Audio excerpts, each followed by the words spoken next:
penganiayaan golongan rentan. 2. Penipuan. 3. Sekatan pergerakan. 4.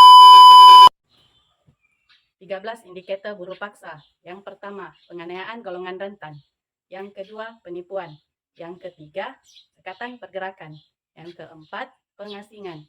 Yang kelima, keganasan fisikal dan seksual. Yang keenam, ancaman dan ugutan. Yang ketujuh, penahanan dokumen pengenalan diri. Yang ke-8, penahanan upah. Yang ke-9, penghambaan hutang. Yang ke-10, kerja lebih masa berlebihan. Ke-11, persekitaran kerja dan tempat tinggal tidak memuaskan. Yang ke-12, buruh kanak-kanak. Ke-13, menghormati hak asasi manusia. 13 indikator buruh paksa. 1. Penganiayaan golongan rentan. 2. Penipuan. 3. Sekatan pergerakan. 4. Pengasingan. 5. Keganasan fisikal dan seksual. 6. Ancaman dan ugutan. 7. Penahanan dokumen pengenalan diri. 8. Penahanan upah. 9. Penghambaan hutang. 10. Kerja lebih masa berlebihan. 11. Persekitaran kerja dan tempat tinggal yang tidak memuaskan. 12. Buruh kanak-kanak. 13. Menghormati hak asasi manusia. 13 indikator buruh paksa. Pertama, penganiayaan golongan rentan. Kedua, penipuan. Ketiga, sekatan pergerakan. Keempat, pengasingan. Kelima, keganasan fisikal dan seksual. Keenam, ancaman dan ugutan. Ketujuh, penahanan dokumen pengenalan diri. Kedelapan, penahanan upah. 9. Penghambaan utang. 10. Kerja lebih masa berlebihan. 11. Persekitaran kerja dan tempat tinggal tidak memuaskan. 12. Buruh kanak-kanak. 13. Menghormati hak asasi manusia. 13 indikator buruh paksa. Yang pertama, penganiayaan golongan rentan. Yang kedua, penipuan. Yang ketiga, sekatan pergerakan. Yang keempat, pengasingan. Yang kelima, keganasan fisikal dan seksual. Yang keenam, ancaman dan ugutan. Yang ketujuh, penahanan dokumen pengenalan diri. Yang ke-8, penahanan upah. Yang ke-9, penghambaan hutang. Yang ke-10, kerja lebih masa berlebihan. Yang ke-11, persekitaran kerja dan tempat tinggal tidak memuaskan.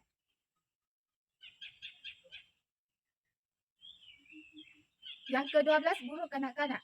Yang ke-13, menghormati hak asasi manusia. Selamat pagi, saya Corazon Tubil Perez, bekerja di Ladang Hilco, Division 1. Saya terangkan 13 indikator buruh paksa. 1. Penganiayaan golongan rentan. 2. Penipuan. 3. Sekatan pergerakan. 4. Pengasingan. 5. Keganasan fisikal dan seksual. 6. Ancaman dan ugutan. 7. Penahanan dokumen pengenalan diri. 8. Penahanan upah. 9. Penghambaan hutang. 10.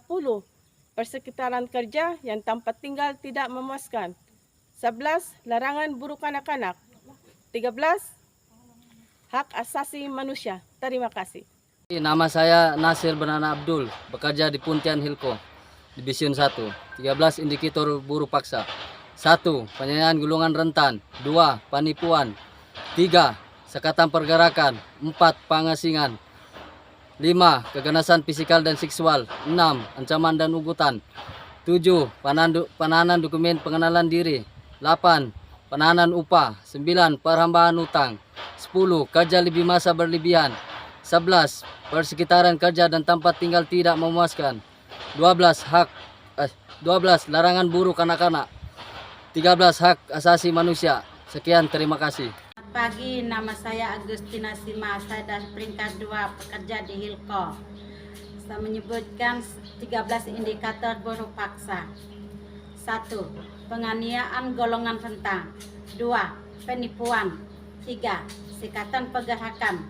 4. Pengasingan. 5. Keganasan fisikal dan seksual. 6. Ancaman dan ugutan. 7. Penahanan dokumen pengenalan diri. 8. Penahanan upah. 9.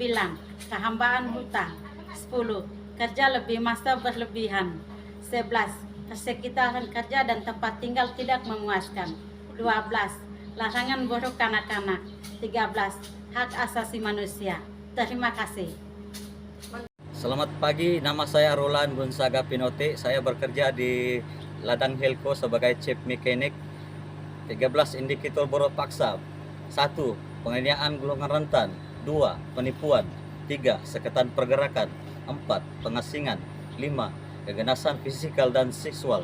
6. Ancaman dan ugutan. 7. Penahanan dokumen pengenalan diri. 8. Penahanan upah. 9. Penambahan hutang. 10. Kerja lebih masa berlebihan. 11. Persekitaran kerja dan tempat tinggal tidak memuaskan. 12. Larangan buruh kanak-kanak. 13. Hak asasi manusia. Sekian, terima kasih.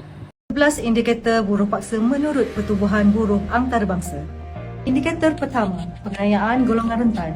Golongan rentan adalah golongan yang lemah seperti orang kurang upaya, kanak-kanak, wanita dan golongan miskin. Buruh paksa berlaku dalam kalangan golongan ini apabila majikan mengambil kesempatan di atas kelemahan mereka. Indikator kedua, penipuan. Mangsa buruh paksa sering dijanjikan dengan gaji lumayan dan tempat penginapan yang selesa. Namun, apabila mereka mula bekerja, syarat-syarat dijanjikan tidak ditepati. Indikator ketiga, sekatan pergerakan. Mangsa dikurung dan dikawal secara ketat apabila wujudnya pengawal keselamatan, anjing pengawal dan kegunaan CCTV. Oleh yang demikian, mangsa tidak mempunyai peluang untuk melarikan diri. Indikator keempat, pengasingan. Pengasingan berlaku dalam keadaan pekerja dikurung di dalam rumah atau bilik dan dinafikan hak berinteraksi dengan dunia luar seperti ketiadaan telefon dan talian internet. Tindakan ini adalah melanggar hak asasi manusia. Indikator kelima, keganasan fizikal dan seksual, di mana berlakunya perbuatan atau tindakan memukul, mencederakan atau penculikan dengan tujuan memaksa pekerja melakukan sesuatu pekerjaan dan pekerja dipaksa mengadakan hubungan seks dengan majikan, ahli keluarga atau pelanggan. Indikator keenam, ancaman dan ugutan, di mana pekerja diancam untuk mencederakan keluarga pekerja sekiranya tidak membuat kerja yang disuruh dan mereka diugut akan kehilangan gaji. Indikator ketujuh, penahanan dokumen pengenalan diri. Tindakan majikan yang enggan menyerahkan dokumen pengenalan diri seperti pasport, barang berharga milik pekerja yang disimpan untuk memaksa mereka agar terus bekerja dengannya. Indikator ke-8, penahanan upah, di mana majikan sengaja melewatkan bayaran gaji atau pembayaran gaji tidak teratur dan gaji tersebut hanya dibuat dengan tujuan untuk memaksa mereka terus kekal bekerja.